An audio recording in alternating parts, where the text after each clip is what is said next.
vamos a meternos en este contexto país donde desde hace muchos años se ha perdido la normalidad de la calle, donde el único método de protesta es una marcha, un corte de calles, de rutas, en fin. El único método de protesta es hacerle la vida a cuadritos a la gente, a la opinión pública, y no a los políticos precisamente, ¿no? Que no sufren en forma directa esta metodología de protesta. A esto se le ha sumado la toma de las escuelas, que no solamente se están dando en estos días, sino se han dado también en otros años. En fin, una suerte de anarquía social desde el punto de vista del reclamo, y que impera la ley del más fuerte, ¿no? Es decir, Camioneros te bloquea, te rompe todo, te para el país, entonces tiene más poder que el gremio de empleados de comercio, por ejemplo. Es decir, estamos en la ley de la selva. ¿Cómo se soluciona esto? Yo no tengo dudas que es aplicando la ley y la Constitución. El gran tema es si la dirigencia política está a la altura de esto, es decir, de aplicar lo que hay que aplicar y no estar mirando cuáles son las reacciones de estas minorías tumultuosas, anárquicas, que lo único que hacen desde hace muchos años es generarle daño no solamente a los vecinos de cada lugar donde se hacen este tipo de metodologías, sino a la imagen de una Argentina que necesita recuperarse, ¿no? El doctor Carlos Paniagua es abogado penalista. ¿Qué tal, doctor? Gusto en saludarlo. ¿Cómo está? Estimado, buen día. ¿Cómo está? Buen día para toda su audiencia también. Bueno, ¿cómo se para esta suerte de Argentina anárquica, si se permite, si usted cree que cabe el término, si no es con la ley? Respeto a la ley y a las instituciones. No hay otra alternativa que esa. Tenemos que empezar por ahí. A ver, acá, por lo que usted, la introducción que hace, por un lado tenemos a la gente que proclama su derecho a la protesta. Sale a la calle, cortan, toman colegios.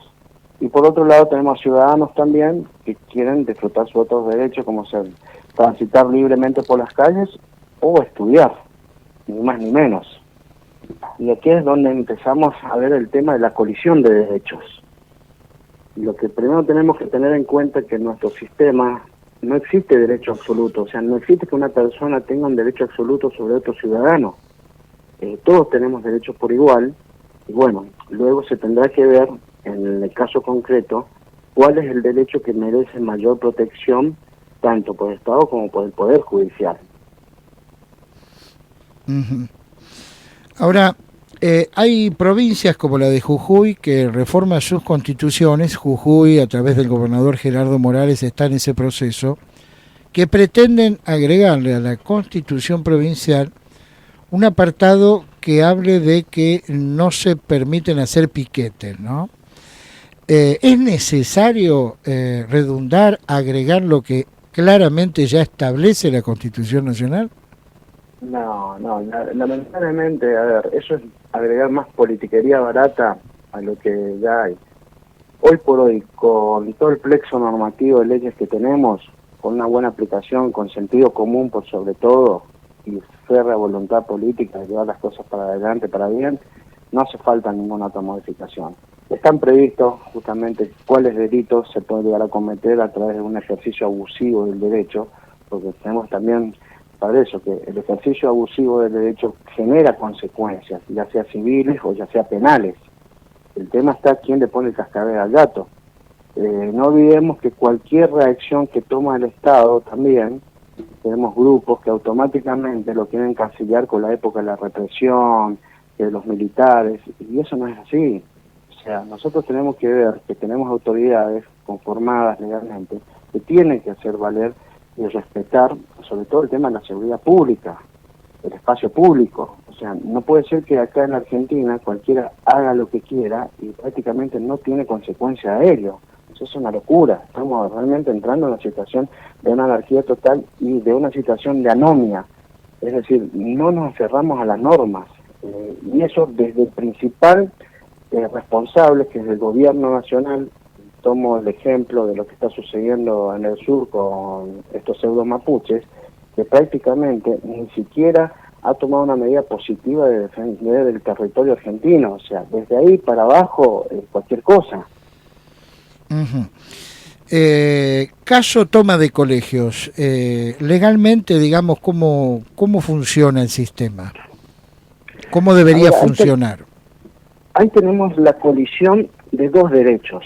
Por un lado, el derecho a la protesta está previsto como una manifestación de la libertad de expresión en la Constitución, tanto en la Constitución en el artículo 14 y el 32, y también el derecho a la educación, el derecho a enseñar y aprender, que también está prevista en el artículo 14, infine de la Constitución. O sea, ¿qué pasa cuando colisiona dos derechos? Ahí automáticamente el Estado debe necesariamente actuar para tratar de armonizar y compatibilizar y garantizar el libre ejercicio de ambos derechos. Ahora, ¿qué pasa cuando se radicaliza ese ejercicio de derecho, como tenemos justamente en la toma de colegios, que llamativamente solamente parecía ser que el problema de la educación lo tiene Cava y no lo tiene provincia de Buenos Aires, cuando sabemos cuál es realmente la situación de la educación de la provincia? Pero bueno, en este caso concreto tenemos a un pequeño grupo radicalizado que se ha elegido o se ha tomado directamente el derecho de todos y ha impedido o está impidiendo el ejercicio de poder enseñar y de poder aprender. Yo no tengo ninguna duda que acá el Estado debe tomar una actitud positiva al respecto y garantizar el derecho a la educación, por sobre todo ante este grupo minoritario que justamente se arroga el derecho a frenar toda la educación de los otros. Uh-huh. Es decir, acá lo que se hace es lo que se llama un juicio de ponderación. Cuando tenemos dos colisión de derechos constitucionales, como en este caso, se tiene que ver justamente cuál es el interés superior que debe prevalecer en este caso. Yo no tengo ninguna duda que este es el derecho a la educación, porque lo vuelvo a reiterar. A ver, ¿cuáles son los motivos supuestamente de la toma de colegio? Tenemos por un lado la situación de edilicia, que eso fue desde siempre, o sea, no es que es una cuestión actual, siempre se dijo que la situación de edilicia. Y la otra supuestamente cuestión es por las viandas escolares. Perfecto, ahora, con un amparo de estos chicos no se podría lograr eso, que la justicia obligue al gobierno de la ciudad a mejorar el tema de la alimentación o de la parte de edilicias. ¿Qué necesidad tenía justamente de llegar a este punto, de inclusive en algunos colegios, de cerrar con candados el ingreso, la puerta de ingreso, para que nadie pueda entrar? O sea, es una cosa de loco lo que está pasando. Bien.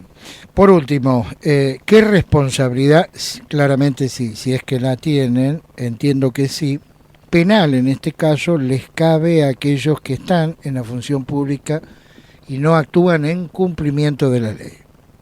Y acá tenemos el delito tipo que abarca y abraza todas estas circunstancias, el deber de incumplimiento de deberes de funcionarios públicos, o sea, que deben garantizar. Y también acá hay una cuestión que estas personas, estos chicos, están cometiendo también un delito que está tipificado, el cual es la turbación de la tenencia o posesión de inmuebles, el artículo 181, inciso 3 del Código Penal.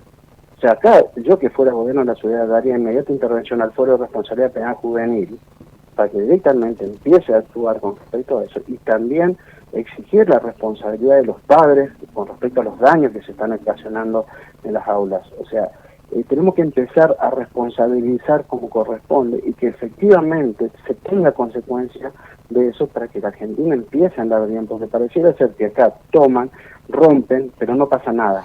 Y ese es el peor mensaje que se puede llegar a dar a la sociedad, en donde la violencia, en donde el daño termina ganando y termina justamente siendo el vehículo motor para que puedan dirimir las protestas. Bien, en una línea nada más, la última consulta es la siguiente. Los chicos de 17 años generalmente que están en el último año de secundaria que toman los establecimientos educativos, ¿son mayores para votar a los 16 pero son menores para no tener responsabilidad desde el punto de vista penal? A ver, lo que pasa es que acá existe en la ley de responsabilidad penal juvenil, lo que pasa es que al ser delitos cuyas penas no son de tanta entidad, razón por la cual tienen una situación privilegiada, no sé si me explico. Pero eso no quita a que se pueda accionar contra ellos, justamente, para hacer ver la situación de responsabilidad penal que existe. O sea, acá yo me vuelvo a reiterar. Me gustaría que el gobierno de la ciudad el gobierno de la ciudad accione a través del Fuero de Responsabilidad Penal Juvenil para que justamente hagan ver que se está cometiendo un delito, o sea, que no es que una situación de que no exista delito. Ahora bien, que ese delito no tenga las consecuencias normales como sería un mayor que puede llegar a afrontar un proceso con todo lo que significa eso, bueno, eso es otro tema, pero sí también puede llegar a accionar contra los padres por la responsabilidad civil, al ser ellos responsables legales y por ende responsables por los daños que generan los hijos, justamente de todo lo que está sucediendo y todo el daño que estaban ocasionando. Muy bien, el doctor Carlos Paniagua, penalista, abogado penalista. Doctor, muy amable, que siga usted muy bien y buena jornada. Y muchas gracias, saludos.